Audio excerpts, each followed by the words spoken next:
अरे ब्यास जी माहौल को थोड़ा रंगीन बनाइए, इसे जरा अपने अंदाज में गाइए। तो फिर एगो पान खिलाइए। अरे भंग का रंग जमा हो चकाचक, फिर लो पान चबाए रे भैया, फिर लो पान चबाए।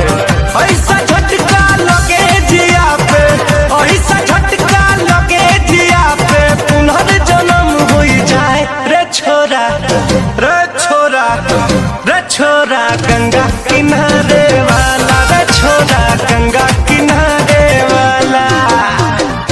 हो कही के पान बना रस वाला, खुल जाए बंद अकल का ताला, फिर तो ऐसा करे बवाल, सीधी कर दे सबकी चाल। रे छोरा, हो छोरा, हा छोरा गंगा